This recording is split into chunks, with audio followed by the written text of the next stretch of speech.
जैश के आतंकी मैडम यानी सर्जन, जो जैश की आतंकी मैडम सर्जन है यानी शाहीन शाहिद, वो लगातार नए नए प्लान पर काम कर रही थी। मैडम सर्जन को जैश ने मुस्लिम लड़कियों और महिलाओं के ब्रेन वॉश का टारगेट दिया था। कैसे एक पढ़ी लिखी डॉक्टर आतंक की भट्टी चलाने लगी, आतंकी शाहीन के ब्रेन वॉश के पीछे कौन है, इस रिपोर्ट में देखिए।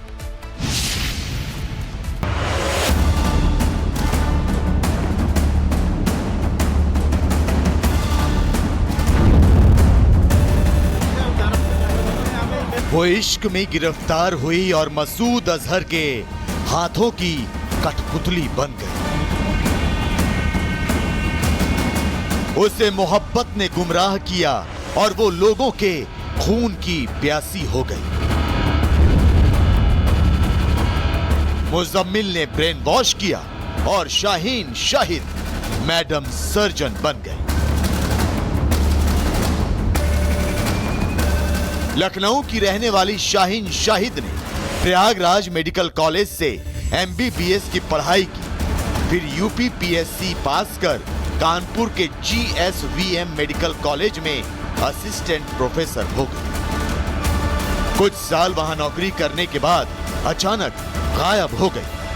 फिर जब मिली तो एक संदिग्ध आतंकी की पहचान के साथ। लेकिन अच्छी पढ़ाई लिखाई और साउथ मुंबई के एक मिडिल क्लास मुस्लिम परिवार में निकाह के बाद ऐसा क्या हुआ कि शाहीन शाहिद ने दहशतगर्दी का रास्ता अख्तियार कर लिया? ऐसा क्या हुआ जिसने उसके हाथों से कलम छीनकर बारूद और बंदूक थमा दी?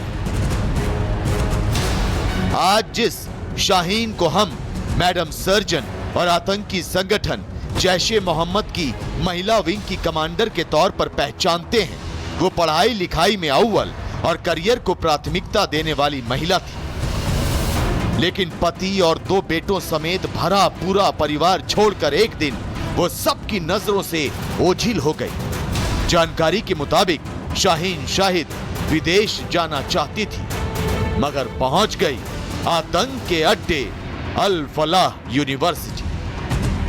अल फलाह यूनिवर्सिटी में शाहीन की डॉक्टर मुजम्मिल अहमद गनई से मुलाकात हुई।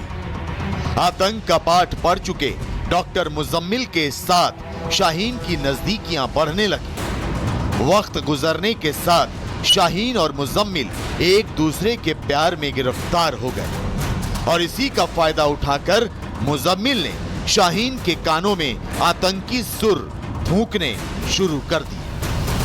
मुजम्मिल ने शाहीन को इस कदर तैयार कर दिया कि वो जैश ए मोहम्मद की आंखों का तारा बन गई और शाहीन अपने खूनी मंसूबों को अंजाम देने के लिए महिला फिदायीन दस्ता तैयार करने में जुट गई। डॉक्टर से आतंकी बनी शाहीन मानव बम तैयार करने के अपने मिशन में जुट चुकी थी। लिहाजा वो उन महिलाओं की तलाश कर रही थी जो कि तलाकशुदा हो या अपने परिवार और अपने बच्चों से अलग रहती हो। खास तौर पर शाहीन उन लड़कियों की भी तलाश कर रही थी जिनकी उम्र 14 से 18 साल हो, ताकि उन लड़कियों का जल्दी से ब्रेन वॉश किया जा सके और मानव बम बनाने में एक बड़ी मुहिम जो शाहीन चला रही थी उसमें उन लड़कियों को जोड़ा जा सके। जांच एजेंसियों को शाहीन उर्फ मैडम सर्जन के व्हाट्सएप चैट से अहम जानकारियां मिली। पता चला है कि वो सिर्फ महिलाओं का फिदायीन दस्ता ही तैयार नहीं कर रही थी, बल्कि इस दस्ते को तबाही के साजो सामान से लैस करने की प्लानिंग में भी जुटी थी। जानकारी के मुताबिक शाहीन ने महिला फिदायीन दस्ता तैयार करने के प्लान का नाम मिशन काफिर रखा था।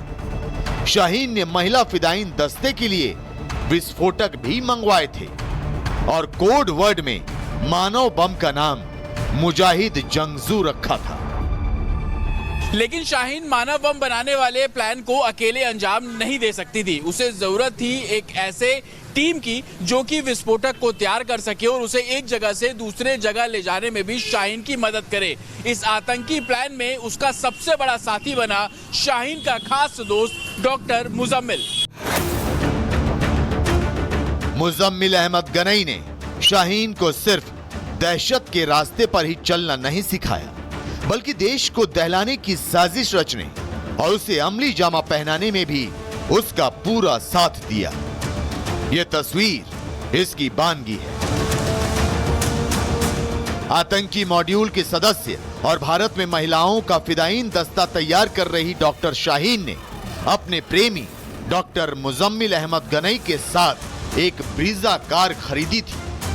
ये कार 25 सितंबर को खरीदी गई थी और इसका पेमेंट कैश में किया गया था। सूत्रों से मिली जानकारी के मुताबिक ये वही कार है जिसका इस्तेमाल धमाके के लिए विस्फोटक ले जाने या बम पहुंचाने में होने वाला था। लेकिन 13 नवंबर को फरीदाबाद की अल फलाह यूनिवर्सिटी से इस कार को बरामद कर लिया गया। इस कार का रजिस्ट्रेशन हरियाणा में HR87U 9988 नंबर से हुआ था। ये कार फरीदाबाद के Al Falah school of medical sciences and research centre के कैंपस में मिली। तो जांच में पता चला है कि कुल 32 कारें सीरियल धमाकों के लिए तैयार की जा रही थी। इन कारों का इस्तेमाल दिल्ली समेत कई जगहों पर धमाके करने के लिए होना था। इनमें से 6 धमाके 6 दिसंबर को दिल्ली में होने थे। बारूदी कार से हाहाकार मचाने और महिला फिदायीन दस्ता तैयार करने वाली शाहीन ने खतरनाक प्लान बनाया था। लाल किले के पास उसके साथी उमर नबी ने ब्लास्ट को अंजाम भी दिया, लेकिन खुफिया और जांच एजेंसियों ने धमाके के बाद उसकी पूरी प्लानिंग पर पानी फेर दिया। उसके हर रंग रूट, उसके हर साथी, उसके हर हमराज पर शिकंजा कसा जाने लगा है। लेकिन सवाल यह है कि देश में रहने, देश में खाने और देश से कमाने वाले ये लोग देश के ही खिलाफ खूनी साजिश क्यों रचते हैं? ऐसे लोगों और इनके हमदर्दों को ऐसी सजा क्यों नहीं दी जाती जो नजीर बने? Bureau report, Republic Bharat. Jaish के आतंकी मैडम यानी सर्जन, जो जैश की आतंकी मैडम सर्जन है यानी शाहीन शाहिद, वो लगातार नए नए प्लान पर काम कर रही थी। मैडम सर्जन को जैश ने मुस्लिम लड़कियों और महिलाओं के ब्रेन वॉश का टारगेट दिया था। कैसे एक पढ़ी लिखी डॉक्टर आतंक की भट्टी चलाने लगी, आतंकी शाहीन के ब्रेन वॉश के पीछे कौन है, इस रिपोर्ट में देखिए।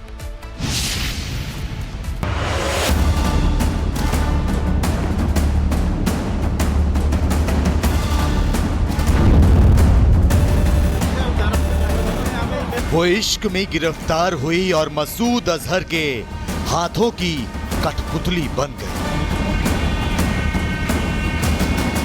उसे मोहब्बत ने गुमराह किया और वो लोगों के खून की प्यासी हो गई। मुजम्मिल ने ब्रेन वॉश किया और शाहीन शाहिद मैडम सर्जन बन गई। लखनऊ की रहने वाली शाहीन शाहिद ने प्रयागराज मेडिकल कॉलेज से MBBS की पढ़ाई की, फिर UPPSC पास कर कानपुर के GSVM मेडिकल कॉलेज में असिस्टेंट प्रोफेसर हो गई। कुछ साल वहां नौकरी करने के बाद अचानक गायब हो गई। फिर जब मिली तो एक संदिग्ध आतंकी की पहचान के साथ। लेकिन अच्छी पढ़ाई लिखाई और साउथ मुंबई के एक मिडिल क्लास मुस्लिम परिवार में निकाह के बाद ऐसा क्या हुआ कि शाहीन शाहिद ने दहशतगर्दी का रास्ता अख्तियार कर लिया? ऐसा क्या हुआ जिसने उसके हाथों से कलम छीनकर बारूद और बंदूक थमा दी? आज जिस शाहीन को हम मैडम सर्जन और आतंकी संगठन जैश ए मोहम्मद की महिला विंग की कमांडर के तौर पर पहचानते हैं, वो पढ़ाई लिखाई में अव्वल और करियर को प्राथमिकता देने वाली महिला थी।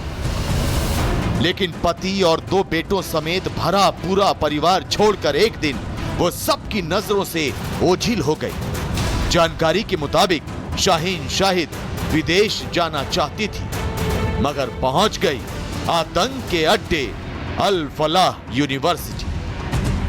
अल फलाह यूनिवर्सिटी में शाहीन की डॉक्टर मुजम्मिल अहमद गनई से मुलाकात हुई।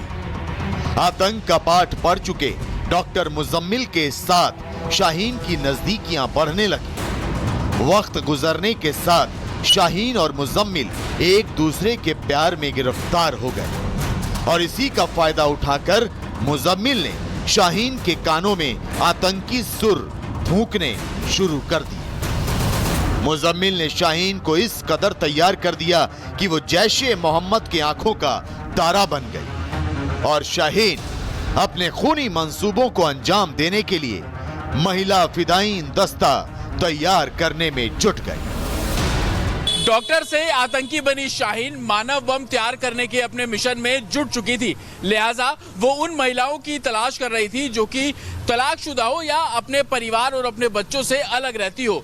खास तौर पर शाहीन उन लड़कियों की भी तलाश कर रही थी जिनकी उम्र 14 से 18 साल हो, ताकि उन लड़कियों का जल्दी से ब्रेन वॉश किया जा सके और मानव बम बनाने में एक बड़ी मुहिम जो शाहीन चला रही थी उसमें उन लड़कियों को जोड़ा जा सके। जांच एजेंसियों को शाहीन उर्फ मैडम सर्जन के व्हाट्सएप चैट से अहम जानकारियां मिली। पता चला है कि वो सिर्फ महिलाओं का फिदायीन दस्ता ही तैयार नहीं कर रही थी, बल्कि इस दस्ते को तबाही के साजो सामान से लैस करने की प्लानिंग में भी जुटी थी। जानकारी के मुताबिक शाहीन ने महिला फिदायीन दस्ता तैयार करने के प्लान का नाम मिशन काफिर रखा था। शाहीन ने महिला फिदायीन दस्ते के लिए विस्फोटक भी मंगवाए थे और कोड वर्ड में मानव बम का नाम मुजाहिद जंगजू रखा था।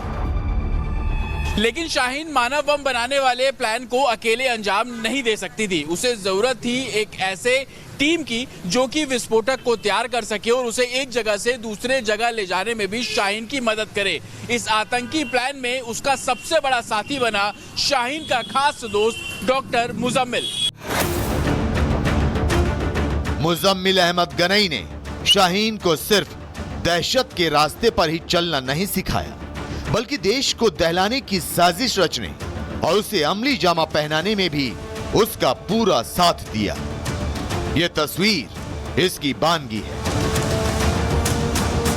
आतंकी मॉड्यूल के सदस्य और भारत में महिलाओं का फिदायीन दस्ता तैयार कर रही डॉक्टर शाहीन ने अपने प्रेमी डॉक्टर मुजम्मिल अहमद गनई के साथ एक ब्रीजा कार खरीदी थी। ये कार 25 सितंबर को खरीदी गई थी और इसका पेमेंट कैश में किया गया था। सूत्रों से मिली जानकारी के मुताबिक ये वही कार है जिसका इस्तेमाल धमाके के लिए विस्फोटक ले जाने या बम पहुंचाने में होने वाला था। लेकिन 13 नवंबर को फरीदाबाद की अल फलाह यूनिवर्सिटी से इस कार को बरामद कर लिया गया। इस कार का रजिस्ट्रेशन हरियाणा में HR87U 9988 नंबर से हुआ था। ये कार फरीदाबाद के Al Falah school of medical sciences and research centre के कैंपस में मिली। तो जांच में पता चला है कि कुल 32 कारें सीरियल धमाकों के लिए तैयार की जा रही थी। इन कारों का इस्तेमाल दिल्ली समेत कई जगहों पर धमाके करने के लिए होना था। इनमें से 6 धमाके 6 दिसंबर को दिल्ली में होने थे। बारूदी कार से हाहाकार मचाने और महिला फिदायीन दस्ता तैयार करने वाली शाहीन ने खतरनाक प्लान बनाया था।